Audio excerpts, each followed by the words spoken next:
God says, "A check from heaven will be delivered in your name." Daily prayer.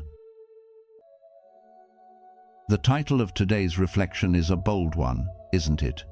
A check from heaven will be delivered in your name. In a world that moves at the speed of light, and in a time when so many are feeling the pressure, it's only natural to hear a promise like that and immediately imagine a sudden, miraculous financial rescue, a solution that just drops from the sky, solving everything overnight. A winning lottery ticket from the divine. But let us be honest with ourselves for a moment as we navigate the very real complexities of the year 2025. For most of us, the daily reality isn't about waiting for a miracle to fall from the clouds. It's about the quiet stress of managing the ever-rising cost of groceries. It's the low hum of anxiety about job security in an age of automation and AI. It's the profound exhaustion, that collective fatigue we all seem to feel, and the simple, deep longing to find just one quiet moment of peace amidst the constant noise of the world. The feeling of being adrift in a sea of information, searching for a clear direction. And so, this is where our reflection truly begins. So, what if this check from heaven is not what we initially think? What if the promise isn't about a temporary fix for our bank accounts? What if it's something far more valuable, something more enduring, that no economic downturn or life change can ever take away? Let's explore that together. Redefining the check, the four currencies of the soul. So, we are left with that essential question: if this promised check from heaven isn't about a sudden influx of cash, then what is it? If it's something more valuable, more enduring, what does it actually look like? To answer that, we first have to acknowledge a fundamental truth about the world we live in. We've all been taught, in subtle and not so subtle ways, that financial wealth is the ultimate security blanket. Our culture tells us that if we just had a little more in the bank, our anxieties would fade, our relationships would improve, and our happiness would be secure. We chase after it, work for it, and worry about it, believing it to be the solution. And for a time, it can feel like it. Island researchers in the field of well-being have studied this for decades. They've found that yes, money absolutely impacts happiness, but only up to a certain point, the point where our basic needs for safety, food, and shelter are comfortably met. Beyond that, the data shows something fascinating. The impact of more money on our day-to-day happiness dramatically decreases. Psychologists even have a name for this phenomenon: the hedonic treadmill. We get a raise or a financial boost. We feel a temporary surge of joy, but very quickly our expectations adapt, and we return to our original baseline of happiness, now simply wanting the next thing. It's a cycle that can leave a person feeling perpetually unsatisfied, always reaching for a horizon that keeps moving. This is because the wealth of the world is a fluctuating external resource. It can be gained, but it can also be lost. It can provide comfort, but it cannot grant meaning. The wisdom passed down through ages, through sacred texts and quiet contemplation, suggests that heaven's economy operates on a different standard. It doesn't deal in dollars, but in virtues that are priceless. It's an economy of inner wealth, one that is immune to inflation and market crashes. So, the check being delivered to you is not meant for your bank account, but for the account of your soul. It is drawn from what we might call the Bank of Eternity, and it is paid out in four essential currencies. These are the currencies that truly allow a person not just to survive the challenges of modern life, but to thrive within them. They are the bedrock of a rich and meaningful existence. So what are these currencies? What is the actual substance of this divine deposit?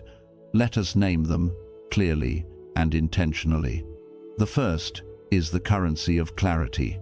The second, the currency of resilience. The third, the currency of peace. And the fourth, the currency of opportunity. Clarity, resilience, peace, and opportunity. These are not just nice ideas, they are powerful, functional assets for your inner world. Think about clarity. In an age of information overload, clarity is the new superpower. It is the ability to hear your own inner voice above the deafening roar of the world's opinions. It is the compass that helps you find your own true north when you're lost in a fog of confusion and conflicting advice.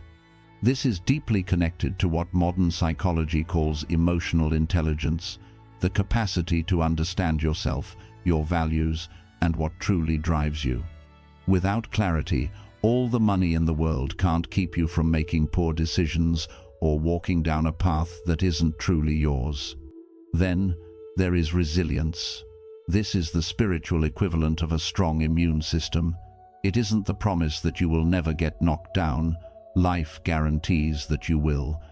Resilience is the divinely given strength to get back up every single time. It is the quiet power that allows you to face failure, not as a final judgment, but as a crucial lesson. This is the very heart of a growth mindset, the profound belief that you can grow stronger and wiser through your challenges, not just in spite of them. It is the currency that turns life's deepest wounds into sources of your greatest strength. And what about peace? Not the fleeting happiness that depends on everything going perfectly, but a deep, abiding peace that can coexist with chaos. It's the anchor that holds you steady when the storms of life are raging. It's the quiet confidence that, even when you cannot see the way forward, you are not alone and not abandoned. This is the one currency that earthly wealth famously cannot buy. You can buy comfort, you can buy distraction, but you cannot purchase the kind of soul-deep tranquility that comes from a place of profound trust. Finally, these three inner currencies culminate in the fourth, opportunity. This is where the spiritual meets the practical. Opportunity is the outward expression of your inner state. When you have clarity, you can recognize an opportunity that others might miss. When you have resilience, you have the courage to pursue that opportunity, even if it involves risk. And when you have peace, you can make decisions about that opportunity from a place of wisdom, not from a place of desperation or fear. This currency isn't about luck. It's about divine timing meeting your personal readiness. These four currencies work together, creating a virtuous cycle. Clarity guides you, resilience strengthens you, peace grounds you, and together they prepare you to seize the opportunities that are meant for you. This is a form of wealth that compounds over time. It can't be stolen, it doesn't lose value. The more you spend it by living it out, the richer you become. This is the true nature of the check from heaven. It is a deposit of inner resources, designed to equip you perfectly for the life you are meant to live. It is an investment in your character, your spirit, and your soul. So, let us now begin to explore how we can make our first withdrawal from this divine account. Let us start with that foundational currency, the one that illuminates all the others. Let's talk about clarity. The first withdrawal, the currency of clarity. Clarity is the ability to see the path when the forest is thick with fog. It's the simple, profound experience of knowing what to do next, even when you can't see the entire journey ahead. In the year 2025, we are not starving for information, we are drowning in it. Every single day, we are bombarded with endless information, endless opinions, endless notifications, and endless choices. From what to eat for breakfast, to which news source to trust, to how to plan for a future that seems to change by the minute. Scientists and psychologists have a term for this modern phenomenon: decision fatigue. It's the very real mental exhaustion that comes from having to make too many decisions, big and small, day after day. It leaves us feeling drained, overwhelmed, and often paralyzed. We find ourselves stuck, unable to make a choice, because the sheer volume of noise has made it impossible to hear our own thoughts. And in those moments of overwhelm, we often pray for a sign, a loud, Unmistakable, divine intervention. We want a burning bush, a voice from the heavens, a clear and dramatic confirmation of the right way to go. But the divine clarity that is delivered to us, that first installment of our heavenly check, rarely arrives with thunder and lightning. It doesn't come as a loud voice booming from the clouds. More often, it comes as a whisper. It arrives in the quiet spaces we create for ourselves. It feels like a quiet knowing deep in your gut. It manifests as a sudden, inexplicable peace that settles over one option in the midst of many chaotic ones. It is the simple, gentle realization of what truly matters and the calming ability to let the rest fall away. This form of clarity isn't about having all the answers. It's about finally understanding the right question. Let me share a story with you. It's a simple story, one that might sound familiar. It's about a man named Arthur. Arthur was 58 years old, and for 30 of those years, he had worked for the same manufacturing company. He had started on the factory floor and through dedication and hard work had become a senior manager. He was respected.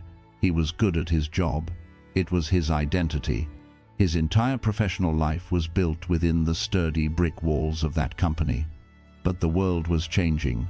New technologies, automation, and shifting markets meant the company had to restructure to survive. Arthur's department was being downsized, and he was offered an early retirement package.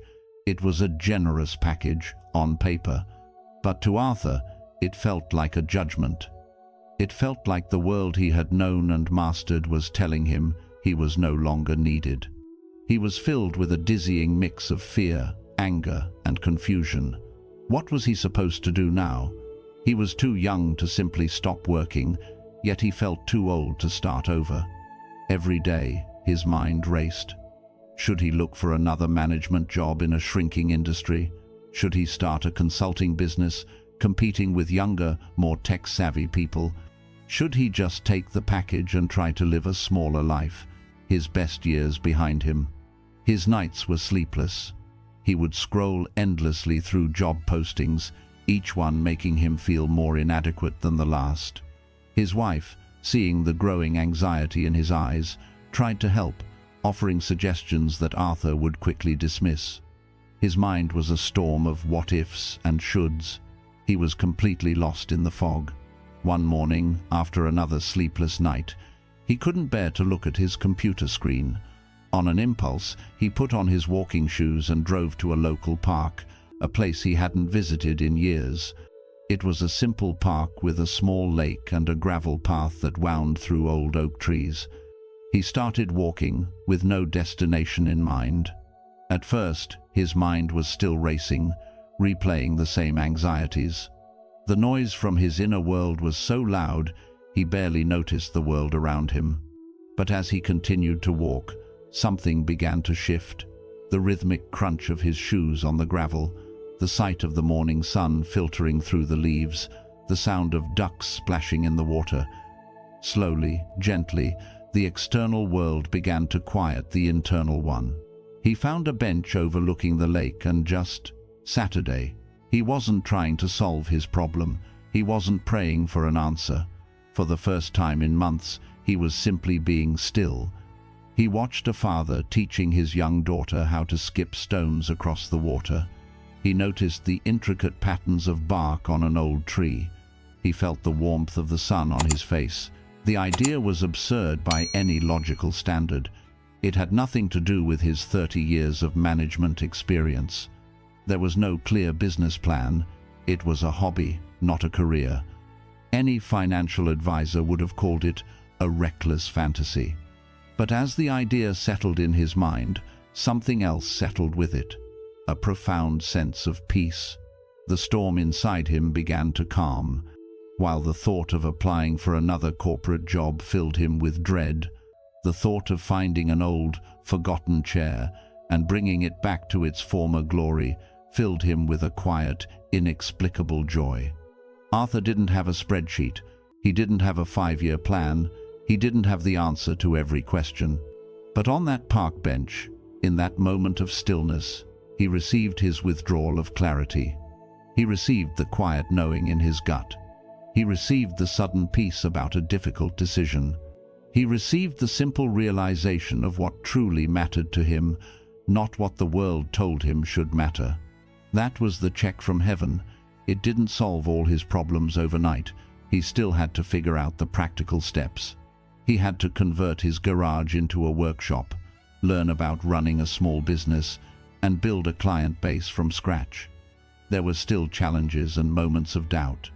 But for the first time in a very long time, he had a direction. He had a path that felt authentic, a path that was his own. He was no longer drifting in the fog. He could see the next step, and that was enough. The clarity he received that morning wasn't a map of the entire forest. It was a simple compass, pointing him toward his own true north. This is how this divine currency so often works. It meets us not in the noise of our striving, but in the stillness of our surrender.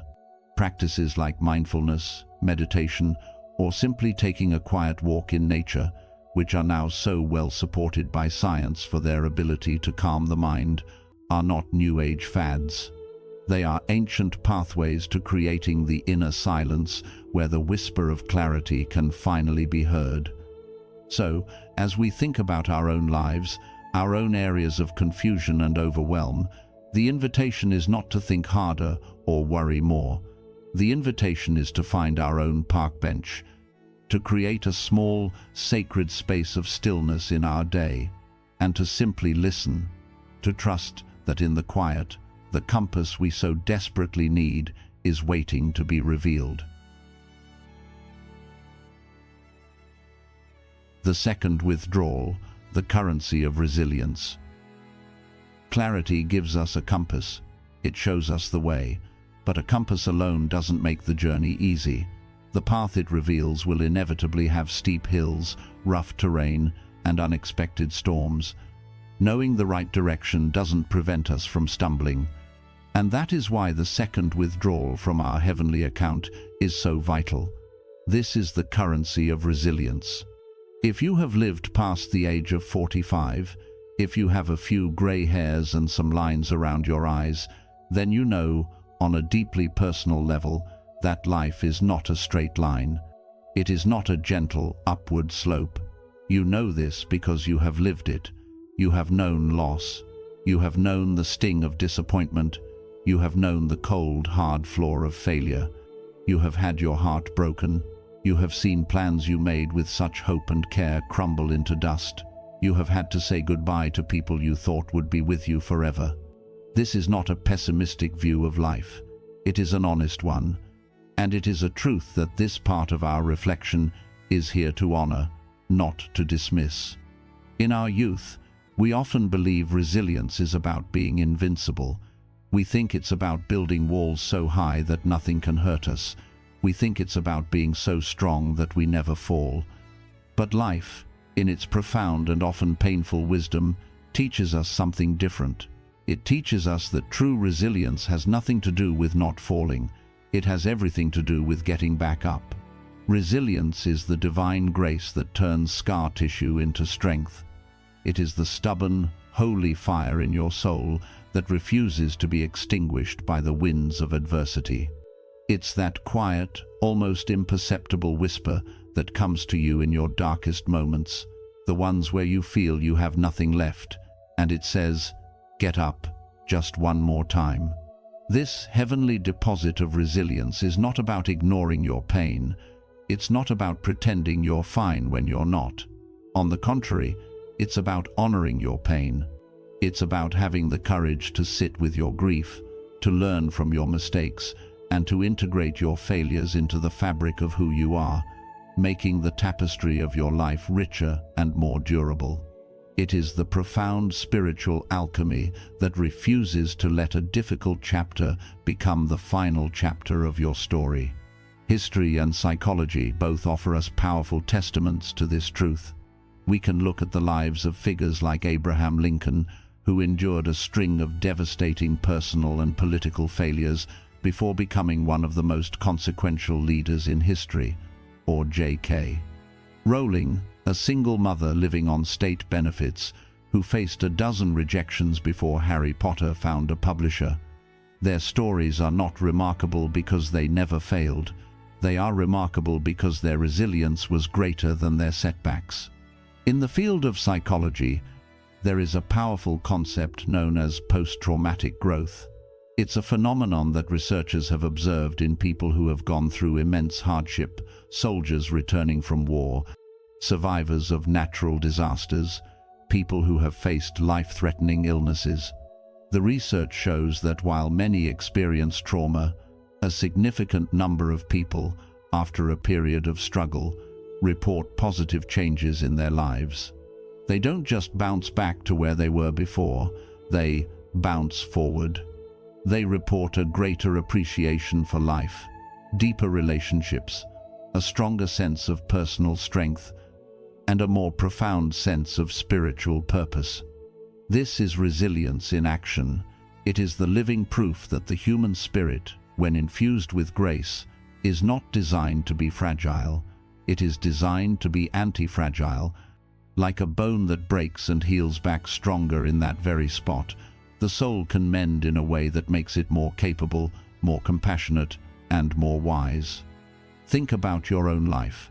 Take a moment and look back, not at your highlight reel, but at your survival reel. Think about that time the doctor gave you news that made your blood run cold and the terrifying wait for more tests. But you got through it.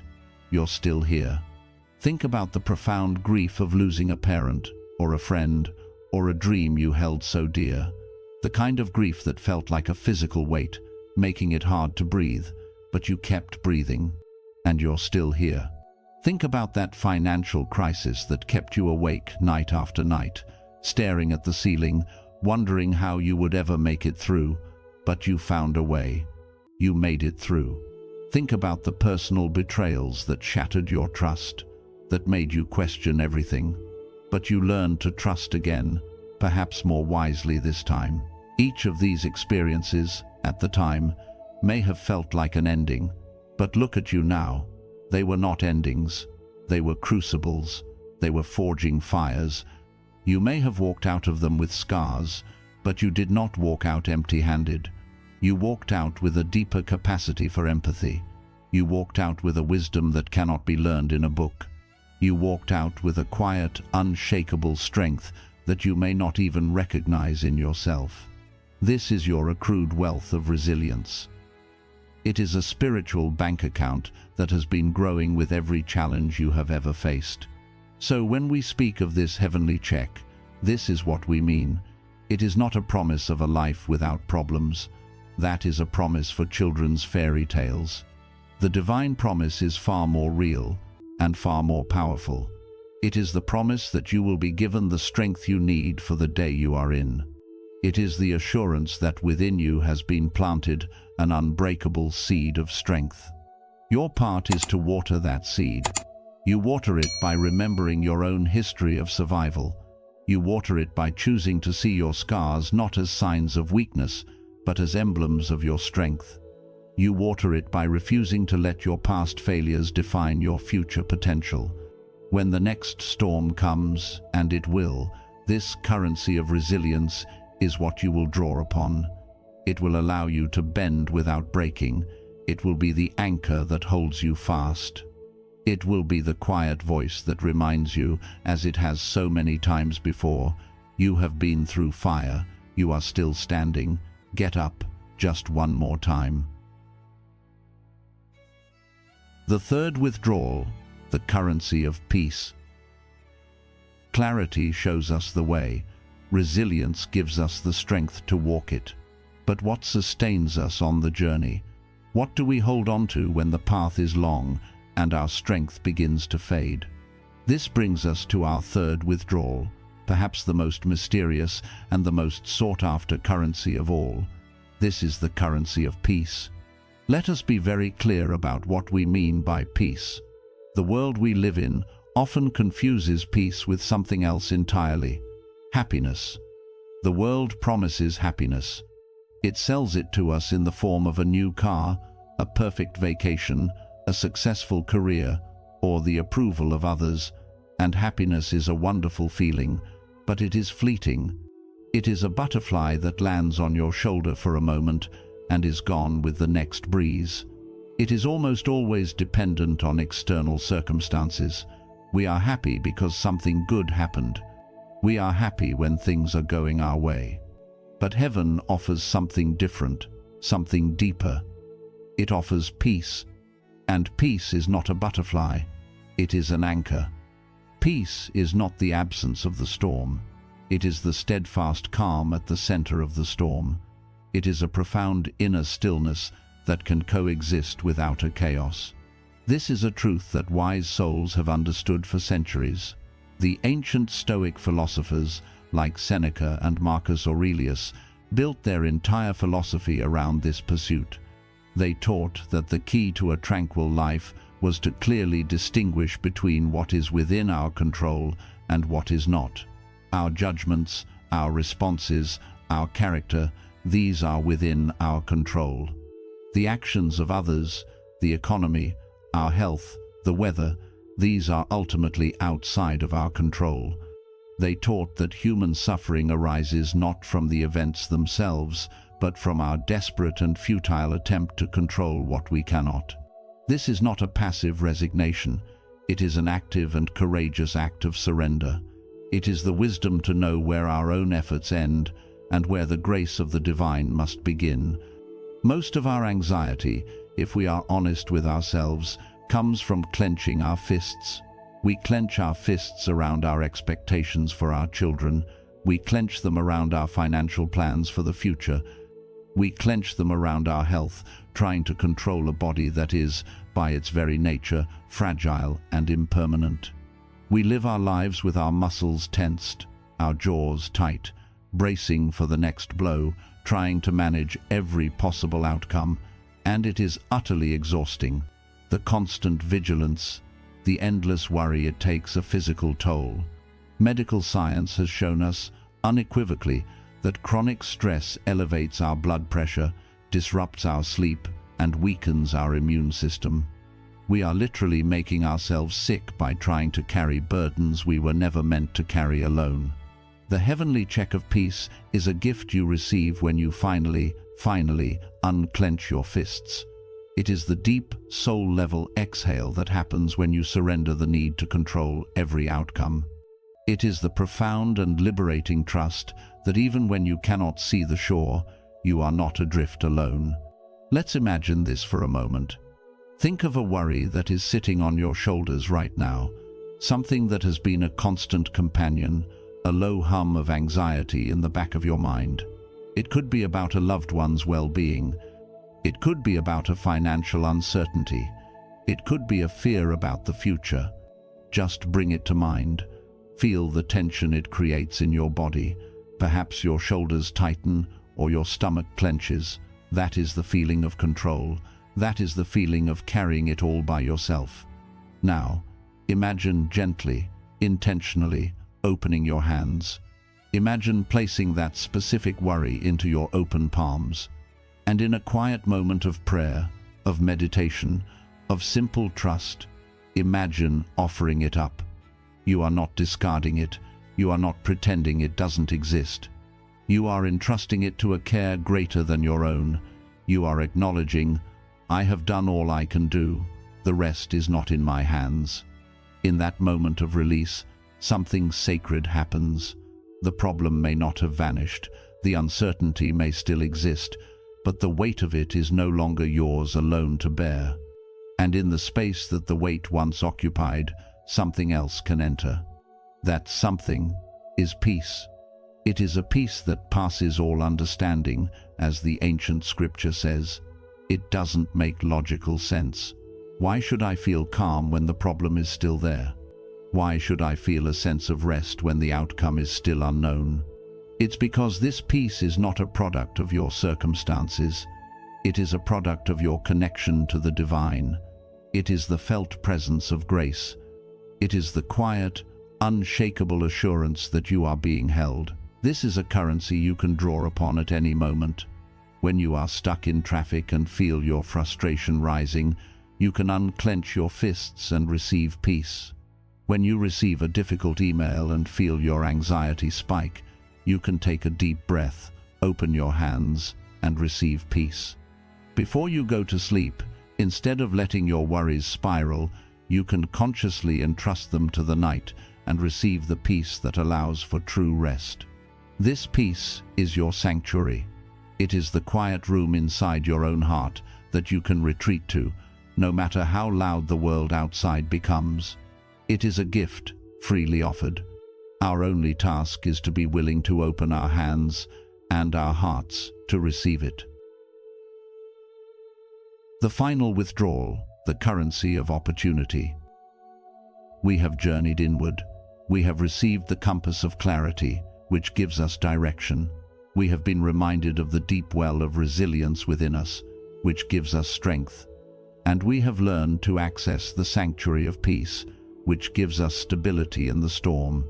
These are the foundational currencies of the soul. They are immeasurably valuable in and of themselves, but they are not meant to remain solely within us. They are meant to be expressed, to be lived out in the world. And this brings us to the fourth and final withdrawal from our heavenly account. This is where the inner and outer worlds meet. This is the currency of opportunity. Now, when we hear the word opportunity, especially in a spiritual context, our minds can still drift back to that initial idea of a lottery ticket, a sudden, unearned windfall, a magical solution that requires no effort on our part. But the currency of opportunity works in a much more elegant and collaborative way. It is not a gift that is simply handed to you. It is a locked door for which you are suddenly given the key. And this is a critical distinction. The key is the divine part, the timing, the connection, the idea, the fortunate encounter that is the grace. That is the check from heaven. But the door will not open itself. The act of walking up to the door, putting the key in the lock and turning it, that is your part. That is the human part. This is the essence of that timeless piece of wisdom often attributed to the Roman philosopher Seneca.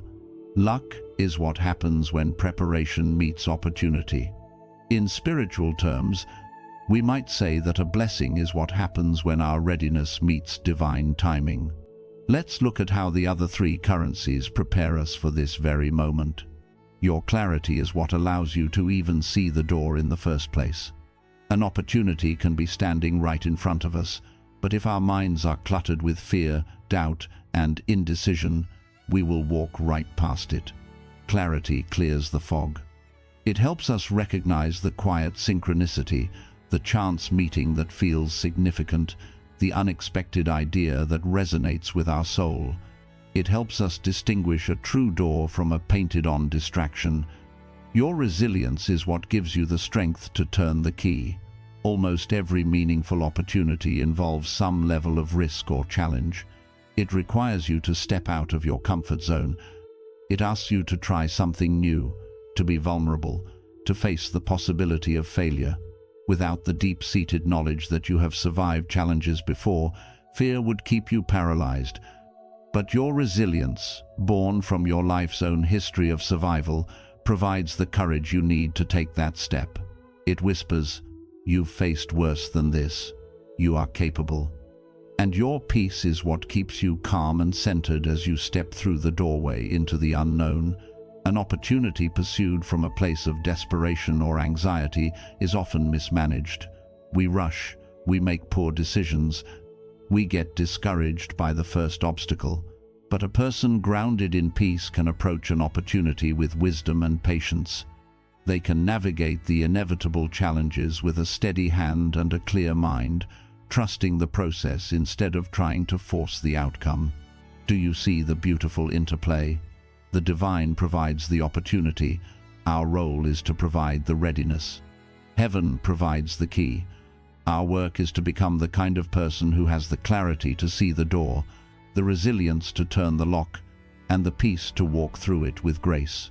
This model of opportunity is particularly relevant for those of us in the second half of life. The world sometimes tells a story that the time for big opportunities is over, that the doors of possibility begin to close after a certain age. But the truth is quite the opposite.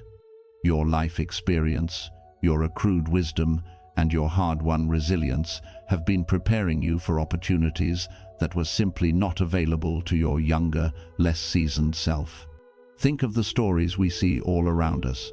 Colonel Sanders didn't start KFC until he was in his 60 seconds, using his Social Security check. Laura Ingalls Wilder published the first Little House book at age 65. Countless individuals start successful small businesses, non-profits, or creative projects in their 50 seconds, 60 seconds, and beyond, not in spite of their age, but because of it. They leverage a lifetime of experience, connections, and self-knowledge, their own unique forms of clarity, resilience, and peace, to seize an opportunity that was waiting for the right moment. They were ready. Perhaps your opportunity is not to start a global franchise. Perhaps it's something more intimate, but no less significant. It might be the opportunity to mentor a young person, pouring your life experience into someone who desperately needs guidance. It might be the opportunity to heal a broken relationship, a door you thought was closed forever. It might be the opportunity to finally pursue that creative passion you set aside years ago, to raise a family or build a career, to write that book, paint that canvas, or learn that instrument. These are not lesser opportunities, they are profound. They are the opportunities that build a legacy of meaning. The check from heaven, in this final form, is an invitation to co-create with the divine. It is a partnership. It affirms that your life, your skills, and your experiences are not being wasted. They are the very assets that make you uniquely qualified for the opportunities that are now appearing on your path. So the invitation is to stay awake, to stay ready, to do the inner work of cultivating your clarity, honoring your resilience, and practicing your peace. Because you never know when the key will be quietly placed in your hand. Your only job is to be ready to use it. And so we've explored this new understanding of wealth, a wealth of the spirit paid out in the priceless currencies of clarity, resilience, peace, and opportunity. As we close this first part of our reflection, I'd like to invite you to do something. This isn't an exercise to activate a promise, but a simple practice to acknowledge one. Think back over your recent past, this last week, this last month, or even today. In the comments below, I warmly invite you to share with our community. Which of these 4 currencies have you received recently, perhaps without even realizing it was a gift at the time? Was it a moment of sudden clarity, a reminder of your own resilience, a quiet feeling of peace when you needed it most, or a small, unexpected door of opportunity? Let this comment section be our collective spiritual ledger, a shared space where we can bear witness to the quiet, often overlooked miracles that unfold around us every day. Your story, your simple acknowledgement, might be the very sign of hope that someone else needs to see today. And if these reflections resonate with you, consider subscribing to this channel. It's an honor to continue this journey of discovery together. In the next part of the video, we'll move from understanding what these currencies are to exploring practical, everyday ways we can cultivate them. We'll dive into the true meaning of daily prayer as a powerful practice for building a life of meaning and purpose. The daily practice, cultivating a mindset of abundance. In our last reflection, we journeyed together to redefine that bold promise of a check from heaven. We came to understand it not as a one-time financial windfall, but as a continuous, divine transfer of 4 priceless currencies for the soul: the quiet compass of clarity, the inner strength of resilience, the steady anchor of peace, and the divine timing of opportunity. A beautiful concept, indeed, and perhaps a comforting one. But knowledge alone is like a key that is never used. It holds potential, but it opens no doors. It is one thing to understand an idea intellectually. It is another thing entirely to live it, to feel it in our bones, to make it a part of the very fabric of our being. This brings us to the central practical question of our journey today.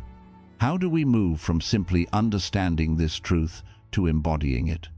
How do we make these currencies a tangible, accessible part of our daily existence, especially when life gets busy, stressful, and overwhelming? The answer lies in the second half of our title, Daily Prayer. But before we proceed, let us expand our definition of prayer. For many of us, prayer can feel like a formal, sometimes rigid activity. The idea might bring to mind a list of requests presented to the divine, a spiritual to-do list for God. Today, however, I invite you to see it in a new light. True prayer, in the context of our reflection, is a practice. It is a daily, intentional alignment of our inner world. It is the conscious and gentle cultivation of a mindset of abundance, even and especially when the outer world screams of scarcity. It is less about asking for things and more about creating the inner space to receive the gifts that are already being offered. Over the next few minutes, we will explore what this practice can look like, not as a rigid set of rules, but as a framework for building a life that is deeply grounded, purpose-driven, and rich in the things that truly matter. The architecture of prayer, the morning alignment.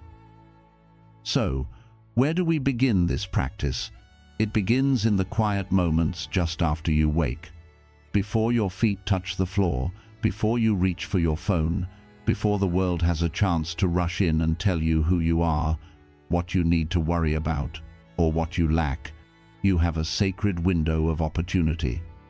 The first 15 minutes of your day. Neuroscientists have shown that what we do in these first moments can set the trajectory for our entire day. It can influence our stress levels, our focus, and our overall mood. Many of the most grounded and successful people, both in history and today, have understood this instinctively, making this time non-negotiable for quiet reflection.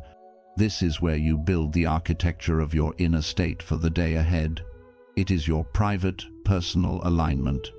Let us structure this morning practice into 3 simple yet profound pillars. The first pillar is silence. Just 5 minutes, that's all. For 5 minutes, before the engine of the day starts running, you simply sit in silence. No phone, no news, no planning or problem solving. You just are. For many of us, this is the hardest part. The urge to do something is incredibly strong.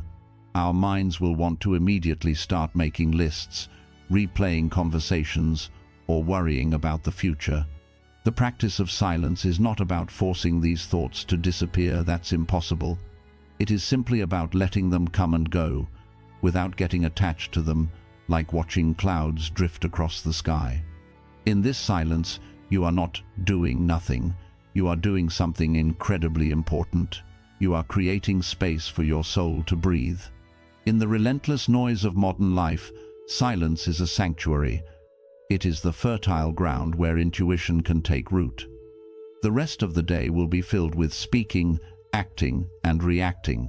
But these first few minutes, this is where you listen. You listen to the quiet rhythm of your own breath. You listen to the stillness.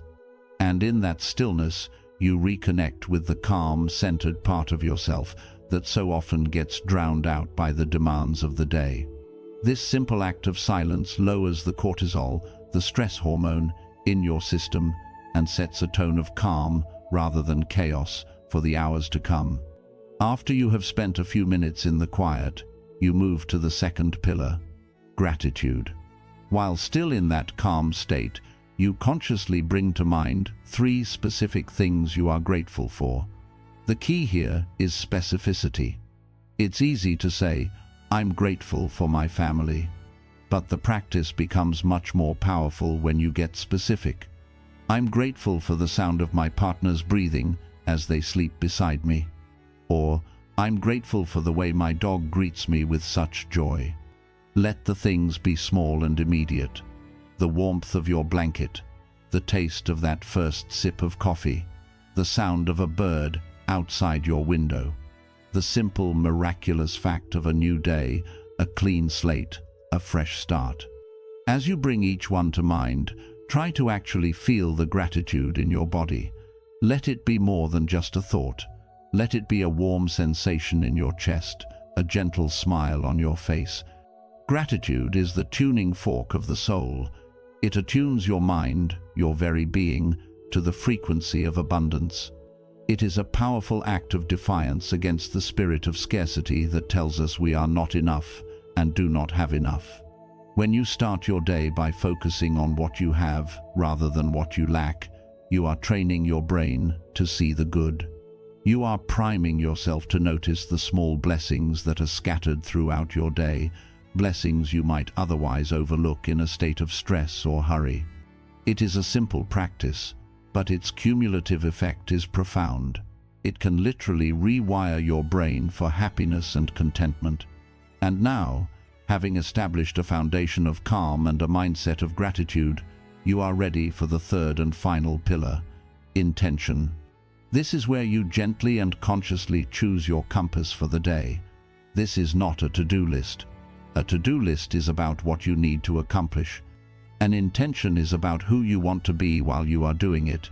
It is your internal guidepost. You set a single, simple intention. It might be a quality or a virtue you wish to embody. For example, your intention could be, "Today, I will be patient." You know you have a challenging meeting or a difficult conversation ahead, so you consciously choose to bring the quality of patience with you. Or it could be, "Today, I will listen more than I speak." You recognize a tendency to interrupt or to formulate your response while others are still talking, and you set an intention to be more present in your conversations. Or perhaps something as simple as, "Today, I will look for the good." You decide to actively search for moments of beauty, kindness, and grace in your day. The prayer of clarity, asking the right questions. Once we have established this morning foundation of calm, we are better prepared to approach the specific challenges of our lives. And one of the most common challenges we all face is confusion.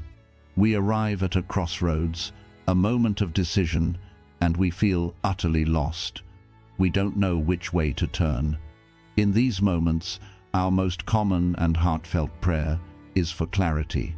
And it often sounds something like this: "God, please, just tell me what to do. Show me the right answer." We plead for a direct, unambiguous instruction. We want a divine roadmap with our route highlighted in yellow. But experience and wisdom often teach us that the divine works in a more subtle, empowering way.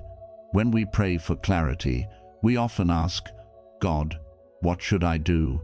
But perhaps a more powerful, more transformative prayer is, "God, help me ask the right questions." The divine often works not by handing us a map, but by giving us a better compass. A map is static. It shows you one prescribed path. A compass, however, is dynamic. It helps you find your own bearing, your own true north, no matter where you are or what the terrain looks like. The right questions act as that compass. They reorient our perspective and allow wisdom, both our own and that of the divine, to surface. So, the next time you face a difficult decision or a period of profound uncertainty, instead of desperately seeking the answer, I invite you to try sitting quietly with a different kind of prayer. A prayer of inquiry. Try asking yourself, and the divine presence within you, some of these questions. The first question to ask when you are in a difficult situation is not, "Why is this happening to me?" That question, though understandable, often leads to feelings of victimhood and helplessness. A far more empowering question is, "What is this situation here to teach me?" This single shift in language changes everything. It reframes the challenge from a random, painful event into a potential lesson. It assumes that there is wisdom to be gained, even from hardship. Is it teaching you patience? Is it teaching you about your own strength? Is it teaching you to set better boundaries? This question opens you up to growth, rather than shutting you down in resentment. The second question to ask when facing a choice between two or more paths is not, which choice will be easier, or which choice will bring the most immediate reward. The easier path is often a detour from our true journey. A more insightful question is, which choice aligns more with the person I aspire to be? Think about the best version of yourself, the person you hope to become: wiser, more courageous, more compassionate. When you look at your options through that lens, the right choice often becomes surprisingly clear. One path may offer comfort, but it keeps you small. The other may be more challenging, but it calls you to grow into that better version of yourself. This question connects your present decision to your future character. A third, and very revealing question, is one that speaks directly to our deepest anxieties. It is, if fear were not a factor, what would I do? So much of our indecision is simply a mask for fear. Fear of failure, fear of judgment, fear of the unknown. Try to gently set your fear aside for just a moment, as an experiment. Imagine it is not in the room with you, and in that quiet, fearless space, listen for the answer. The first thing that comes to mind is often the voice of your truest self, the voice of your soul. This question helps you disentangle your authentic desires from your conditioned fears. And finally, when you are in a situation that feels completely overwhelming, a situation you cannot immediately change or escape, there is a question that can bring a small measure of light into the darkness. It is not, how can I get out of this? But rather, where can I find one small element of peace or beauty in this current chaos? This question is a practice of spiritual defiance. It is a refusal to let the difficulty of the whole situation eclipse every part of your experience. Even in a hospital room, there might be the kindness of a nurse. Even in a period of financial struggle, there might be the beauty of a sunset. Even in a difficult relationship, there might be a shared, happy memory. This question trains your eyes to look for grace, even in the midst of hardship. It is a small anchor of sanity and light. These questions shift your focus from helplessness to empowerment. They do not demand a directive from on high. They invite a partnership with the wisdom that is already within and around you. They are the tools you can use in your daily prayer to chisel away the noise and confusion and uncover the quiet, steady clarity that was there all along. The prayer of resilience, the litany of survival. Once we have the compass of clarity, we need the strength to walk the path it reveals. And this brings us to the practice of praying for resilience. When we face a new and daunting challenge, our instinctive prayer is often, God, please make this problem go away. We pray for the storm to pass, for the obstacle to be removed, for an easy way out. But resilience isn't built by praying for problems to disappear. It is forged in the heart of the storm. It is strengthened by acknowledging the battles you have already won. So often, we forget our own history. Our minds tend to focus on our current anxieties and our past failures, while glossing over our incredible record of survival. Today, I want to invite you to a different kind of prayer, a practice that builds resilience by consciously remembering your own strength. I call it the litany of survival. In the field of psychology, there's an approach called narrative therapy. It's based on the idea that the stories we tell ourselves about our lives shape who we are. If we constantly tell a story of failure and victimhood, we feel weak and helpless. But if we can learn to retell our story, focusing on our moments of strength and survival, we can fundamentally change our perception of ourselves and our capacity to handle the future. The litany of survival is your personal, sacred version of this. It is a prayer of remembrance. During your quiet time, I invite you to take a moment to look back over the landscape of your life. Not with regret, not to dwell on the pain, but with a sense of reverence for the person who walked through those fires. And you simply, quietly, list your survivals. You don't even have to say them out loud. Just let them rise in your mind, one by one.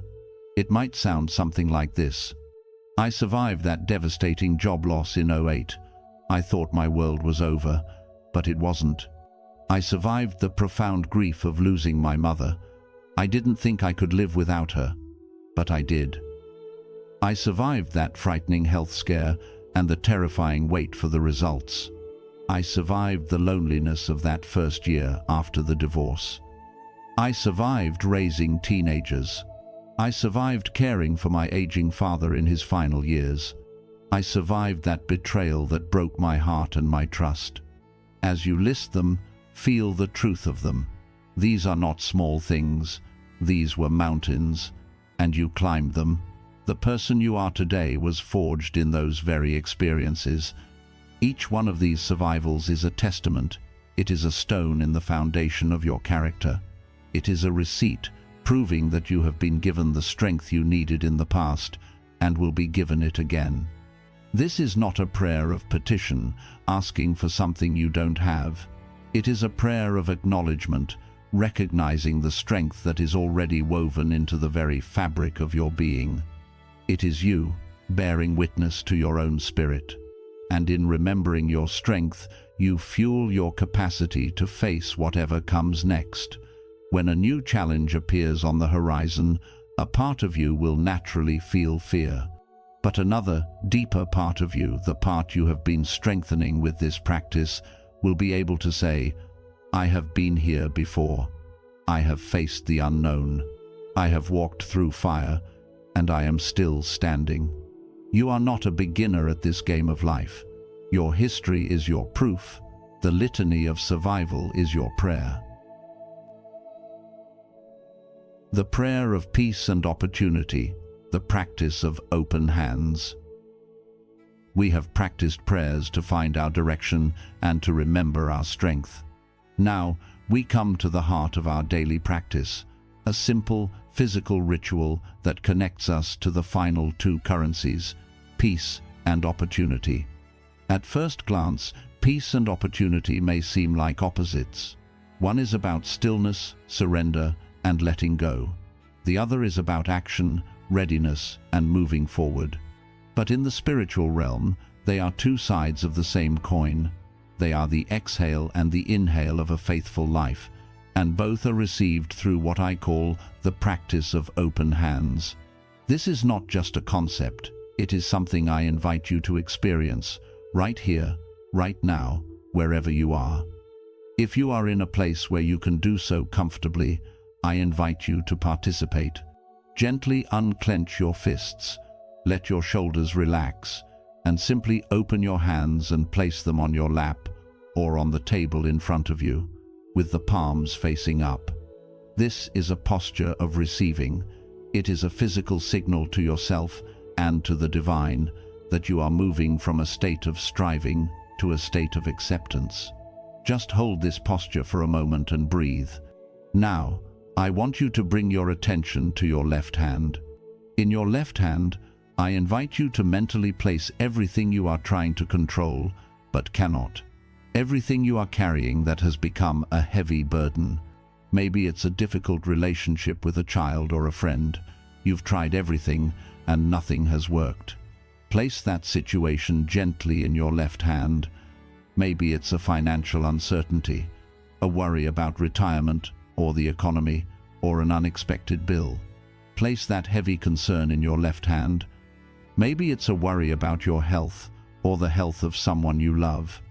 Place that fear, that feeling of powerlessness, in your left hand. Take a moment. Really feel the symbolic weight of it all in that hand. The tension, the anxiety, the sleepless nights. This is the weight of carrying it all alone. Now, take a slow, deep breath in, and as you exhale, I want you to consciously release that hand. Imagine you are releasing your grip on those problems. You are not abandoning them. You are not pretending they don't matter. You are entrusting them. You are handing them over to a wisdom and a care that is far greater than your own. You are acknowledging your own limits. This simple, silent act of surrender, this is the prayer for peace. Feel the lightness that begins to enter that hand as you let go. Now, gently bring your awareness to your right hand. It is empty, it is open, it is receptive. This hand represents your readiness. This is your prayer for opportunity. By holding it open, you are signaling to the universe, to God, that you have space. You are ready to receive. You are not demanding or grasping. You are simply making yourself available for whatever good is meant for you. You are making space to receive an idea that you haven't thought of yet. You are making space to receive an unexpected, helpful conversation. You are making space to receive a new path, a new solution, a moment of grace. This open right hand is your quiet declaration of trust. It says, I am ready, I am willing. My heart is open to the blessings I may not even know how to ask for. Just sit for another moment, holding this posture. The left hand, light with surrender. The right hand, open with readiness. The exhale of peace and the inhale of opportunity. Practicing this for just a minute or two each day, perhaps as part of your morning alignment or just before you go to sleep, can radically shift your inner state. It is a physical prayer that moves you out of a mindset of grasping and anxiety and into a state of profound trust and peaceful readiness. It is how we learn to hold the realities of our life with open hands. The practice in motion, weaving the sacred into the secular. We have built a beautiful architecture for our inner world.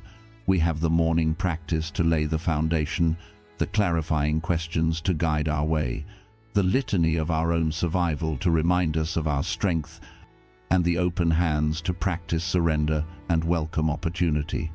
But this architecture, as strong as it is, will inevitably be tested. It is one thing to feel peaceful and centered in the quiet sanctuary of our morning. It is another thing entirely to maintain that state when the phone rings with bad news, when a colleague is difficult, when traffic is gridlocked, or when a child is melting down in the grocery aisle. The morning practice is the rehearsal. The rest of the day is the performance. This is where our prayer moves from a static event into a living, breathing reality. The goal is not to achieve a perfect, unbroken state of bliss that is not the human experience. The goal, instead, is to learn the art of the quick return. It is to notice when we have been knocked off center and to gently, without judgment, guide ourselves back. This is done through what we can call micro-practices, tiny, almost invisible anchors that we can use throughout our day. They are the threads we use to weave the sacred into the secular moments of our lives. Think of it this way. When you feel the familiar surge of frustration or confusion, that is your cue for a one-breath prayer for clarity. Before you send that reactive email or utter a sharp word, you simply pause. You take one single, deep, conscious breath. In that pause, you silently ask, "What is my intention here?" This tiny gap is often all the space you need to choose a response that aligns with the person you want to be, rather than reacting from a place of raw emotion. When you face an unexpected setback or a moment of self-doubt, that is your cue for a flash memory of resilience. You don't need to recite your entire litany. You simply bring to mind one single past survival. I survived the layoff. I survived the illness. Let that one memory flash through your mind. It is a shot of spiritual adrenaline, a powerful, instantaneous reminder that you have been tested before and you are still here. When you feel your shoulders tightening and your jaw clenching with the weight of worry and control, that is your cue for a covert prayer of peace. No one even needs to know you are doing it. Under your desk at work or while standing in line, you consciously unclench your fists. You let your hands fall open just for a second. It is a silent, physical reenactment of your open hands practice. A micro-surrender that releases a surprising amount of tension and reminds you that you don't have to carry the weight of the world alone. And when your mind gets stuck in a loop of scarcity and problems, that is your cue for the one-glance prayer for opportunity. You lift your eyes from whatever is frustrating you and intentionally find one small thing of beauty or grace in your immediate vicinity: the pattern of the leaves on a tree outside your window, the genuine smile of a stranger, a well-crafted sentence in a book. This act breaks the hypnotic spell of negativity and reopens your spirit to the possibility of goodness, attuning you once again to the frequency of abundance. These are not grand gestures. They are small, quiet, and powerful. They are the practical tools we use to close the gap between the person we are in our morning prayers and the person we are in the world. This is how prayer becomes less of something we do for 15 minutes and more of who we are, breath by breath, throughout the entire day. Our reflection today and our journey together comes to a close. It has been a long and deep path, and I am so grateful you have walked it. If you are still with me, here at the very end, it would mean the world to me if you would take a moment to comment below with the simple words, "I am still here." It's a small gesture, but it lets me know who my fellow travelers are on this path, and your presence is truly the greatest encouragement to continue this work. If this message has offered you even a small measure of peace or a spark of inspiration, please consider sharing it with someone you know who might need to hear it. And I warmly invite you to subscribe to the channel so that we may continue to walk this path of spiritual growth together. And now, I leave you with this blessing. May you go forth from this moment not just as one who waits for a blessing, but as one who is a blessing. May you be protected by your purpose, guided by your wisdom, and sustained by a peace that passes all understanding. Amen.